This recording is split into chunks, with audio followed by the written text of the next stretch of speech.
అక్క అక్క, ఒకరోజు మా హాస్టల్ మెస్ లో గుత్తి వంకాయ కూర చేశారు. ఎంత బాగుందో తెలుసా? రేపు మనం కూడా చేద్దామే. ఏంటక్క ఆవిడ అలా చూస్తున్నా? నిండు గర్భిణి, ఎంత ముచ్చటగా ఉందో కదా. ఆ పొజిషన్ లో నువ్వుంటే నాకు ఇంకా సూపర్ గా ఉంటుంది.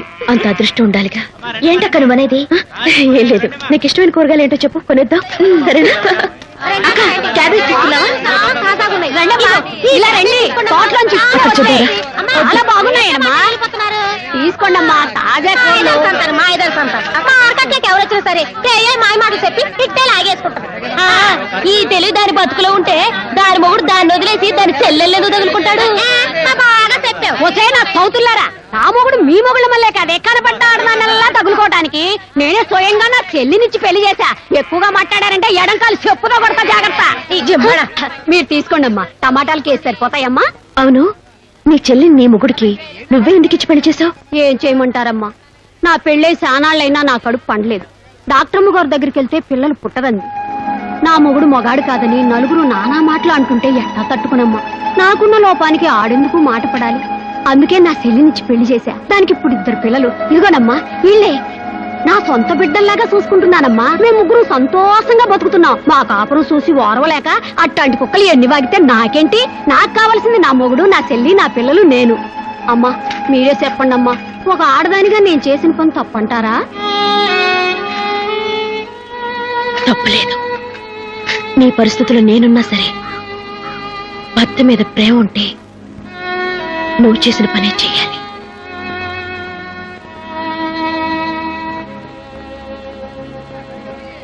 ఏంటమ్మా, ఏంటి నువ్వనేది? అవును బాబాయ్, నాకెలాగో పిల్లలు పుట్టరు. కనీసం రాధిక వల్లైనా నా ఆశ తీరుతుంది. అతని ఆశ తీరుతుంది సరే, కానీ రాధిక తన కాబోయే భర్త గురించి పెట్టుకున్న ఆశల సంగతి ఏంటి? తన గురించి కూడా మనం ఆలోచించాలి కదా. ఆలోచించాను. 2వ పెళ్ళన్న ఒక విషయం తప్ప నా భర్తకేం తక్కువ? ఒక ఆడపిల్ల తనకెలాంటి భర్త కావాలని కోరుకుంటుందో అలాంటి లక్షణాలన్నీ నా భర్తలో ఉన్నాయి. అలాంటప్పుడు మనం రాధిక ఎందుకు, వేరే అమ్మాయి నుంచి పెళ్లి చేద్దాం. కానీ ఆ వచ్చేవాళ్లు నా చెల్లెళ్ళ నన్ను, నా భర్తని అర్థం చేసుకుంటారని నమ్మకం ఏంటి? అయినా వేరే ఎవరికో పుట్టబోయే బిడ్డ నా బిడ్డ అవుతుందా? రేపే పిల్లోడు పుట్టాక నన్ను గొడ్రాలని అనుకున్నా ఉంటుందా? అందుకే నా భర్తకు పుట్టబోయే బిడ్డకి రాధికే తల్లి కావాలనుకుంటున్నా.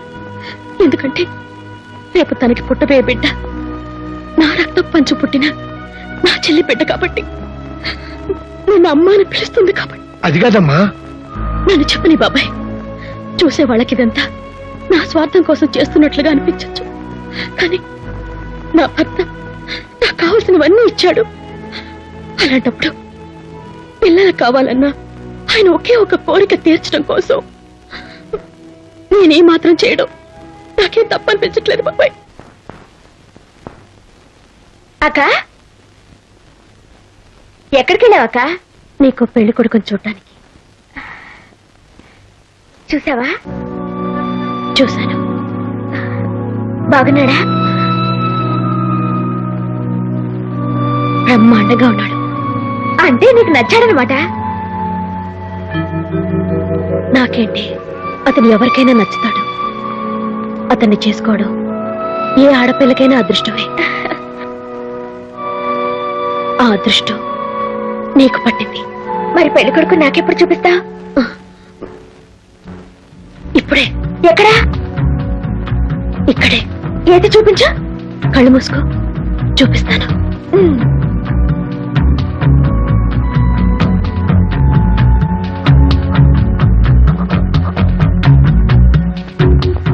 ఇప్పుడు చూడు.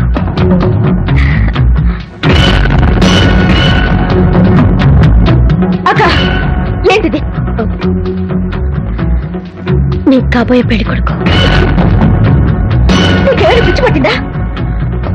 కాదు, ఆ దేవుడికే కన్ను కొట్టింది. అందుకే నాకు ఈ జన్మలో పిల్లలు పుట్టరు.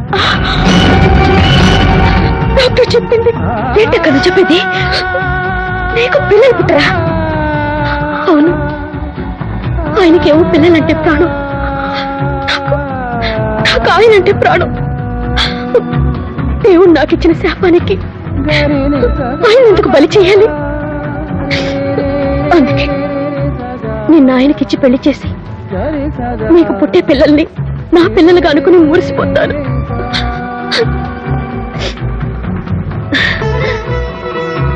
ఏంటి ఆలోచిస్తున్నావు? ఆయనకేం తక్కువ? చదువు లేదా, సంస్కారం లేదా, ఆస్తి లేదా, అంతస్తు లేదా, మనసు లేదా, మంచితనం లేదా? పాపం, ఈ గొడ్రాలి మెళ్ళో తాళి కట్టం తప్ప ఆయన ఏం తప్పు చేశాడే? ఓహో, రెండో పెళ్లివాణ్ణి నేనెందుకు చేసుకోవాలని అనుకుంటున్నావా? ప్లీజ్, అలా మాత్రం ఆలోచించుకో. ఇన్నేళ్ల మన జీవితంలో నేనెప్పుడు నేనేది అడగలేదు. నా కోసం నీ కడుపును పుట్టే బిడ్డల చేత అమ్మ అనిపించుకుని గొడ్రాలన్న శాపాన్ని మర్చిపోవడం కోసం ఈ కొంగు చాచి అడుగుతున్నారు. రాధిక, ప్లీజ్, ప్లీజ్, ఆయన్ని పెళ్లి చేసుకోవే. ఏంటి మాట్లాడావు? చెప్పవే, నువ్వు ఈ పెళ్లి చేసుకుంటావా లేదా? చెప్పు రాధిక.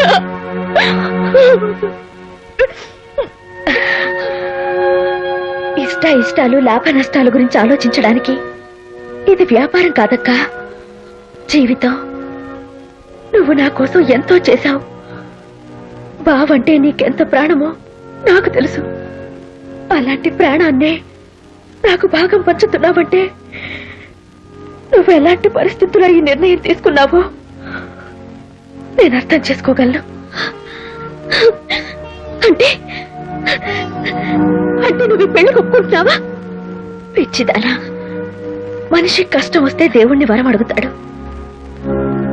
ఆ దేవతకే కష్టం వచ్చి మనిషిని వరం అడిగితే కాదనే శక్తి ఏ మనిషికి ఉంటుందో చెప్పక్క. అంటే నీకు పెళ్లి ఇష్టం అన్నమాట. నాకంటే ముందు ఇష్టపడాల్సింది, ఒప్పుకోవాల్సింది బావా.